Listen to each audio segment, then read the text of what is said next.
हर साथों बाकी जिस गलियों से गुजरे,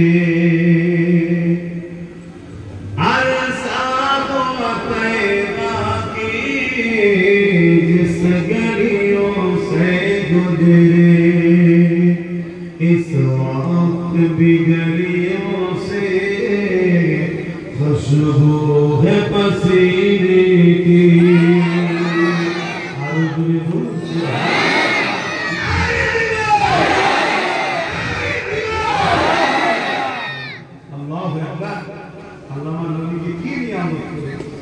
साढ़े 1400-1500 বছর আগে যে যে রাস্তা দিয়ে আমার নবী ঘুরেছে, যেসব গলি দিয়ে হেঁটেছে ঘুরেছে, সেই সেই রাস্তায় গেলে এখনো নবীর শরীরের সিনা ঘামের খুশবু পাওয়া যায়। আমার নবী খুশবু ছিলেন, আমার নবী খুশবু ছিলেন। কিছুদিন আগে উত্তরপ্রদেশের কানপুরে আই লাভ মোহাম্মদ সাল্লাল্লাহু লিখাতে অ্যারেস্ট করেছে, প্রতিবাদ করাতে মারধর করেছে। ওরে জালিম, এটা আমাদের জন্য পরীক্ষা, হুজুর রাসূলের পরীক্ষা। আমরা বেলাল হযরতের মতো ইনশাআল্লাহ পরীক্ষা দিয়ে নিজেদের জান মাল সব দেব, আর রাসূল ছাড়ব না। জোরে বলুন সুবহান। কিন্তু মনে রাখিস, আল্লাহ ফেরাউনকে ক্ষমতা দিয়েছিল, আল্লাহ নির্দয়ভাবে চুপিয়ে চুপিয়ে মেরে মিশরের পিরামিডে আপনি রেখে দিয়েছে, লোককে দেখায়, শয়তান দেখায়। তোদেরকে আল্লাহ সাইজ করবে। আমার ভালো লেগেছে, আমি লিখে চাইলাম মুহাম্মদ সাল্লাল্লাহু আলাইহি ওয়াসাল্লাম। আমি জানি আমার ধর্ম ছোট ধর্ম নয়, আমার ধর্ম লিখা ধর্ম নয়, আমার ধর্ম মুক্তি ভাষ্যকারের ধর্ম নয়। আইনা মুহাম্মদ রাসূল লিখা বন্ধ করে দিলে যে আমার ধর্ম মিটে যাবে তা নয়। আমার ধর্ম আমার অন্তরের বিশ্বাসের নাম ইসলাম। রাস্তায় একদল হাইনা বাহিনী ঘুরে মুসলমানদের ধরে ধরে মারে আর বলে এই স্লোগান দে।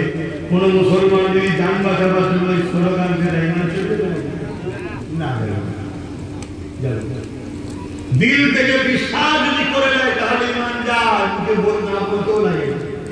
আর 100 বার যদি জান বাঁচাবার জন্য মুখে বলেও ফেলে, কিন্তু দিল থেকে যদি না মানে যে আল্লাহ আমার রব, তার ইমান যাবে না। কিন্তু তার জন্য একটা করণীয় আছে। ফিরে আসার পর তাকে তওবা ইস্তেগফার করে দিতে হবে। আল্লাহকে বলতে হবে, আল্লাহ জান বাঁচানোর খরচটা আপনি করেছেন, জানটাকে বাঁচানোর জন্য বলেছিলাম মালিক, আপনি ছাড়া আমার কেউ রব নয়। জোরে বলুন সুবহান।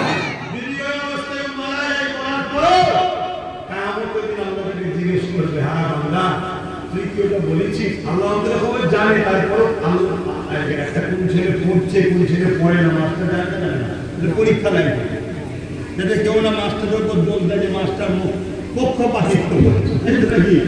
আল্লাহ সব জানে, তারপরে জিজ্ঞেস করবে। বান্দা যখন বলবে না আল্লাহ আমি জানি, সাফে করে আল্লাহ থেকে মাফ করবেন। জোরে বলুন সুবহানাল্লাহ। ইসলাম বড় শান্তি, নরম ধর্ম। কথা বুঝে আসছে? যেটা দিবি ইসলাম। আমার নবী পাক সাল্লাল্লাহু আলাইহি নামের বিরোধী করছো। তুমি মানুষের মুখ দিয়ে নবীর নাম বন্ধ করতে চাও, ব্যানারে নবীর নাম লেখা বন্ধ করতে চাও, তুমি কি উঠতে পারবে?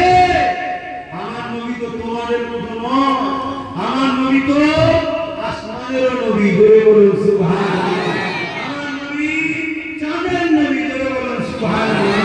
আমার নবী সূর্যের নবী। জোরে বলুন সুবহানাল্লাহ। ইতিহাস ভুলে গেছি নাকি? হযরত মাওলানা আলী শেরে খোদা রাদিয়াল্লাহু তাআলা হুজুরের কোলে জানতে মাথা দিয়ে জনজাহানের সুলতান চোখ বন্ধ করে শুয়ে পড়েছে। আসলে আল্লাহ নবী আওয়াজ করেছে, মাওলানা আলী সফরে ছিলেন, কাজ থেকে ফিরেছে। জানেন তো নাকি? একটু বলে দিচ্ছি, কাজ থেকে ফিরেছে। আল্লাহ নবী ডাকতে, আলী তাল এদিকে আসো। হযরত আলী চলে এলেন, বসো। বসলে আল্লাহ নবী কোলে মাথা দিয়ে চোখ বন্ধ করে। এটা মাওলানা আলীর পরীক্ষা ছিল। মাওলানা আলীর পরীক্ষা ছিল। সবে কিয়ামত পর্যন্ত উম্মতের শিক্ষা ছিল, নামাজ যে আল্লাহর জন্য, মুহাম্মদ রাসূল কিন্তু সেই আল্লাহর বন্ধু। মনে রেখে দিও। জোরে বলুন সুবহানাল্লাহ।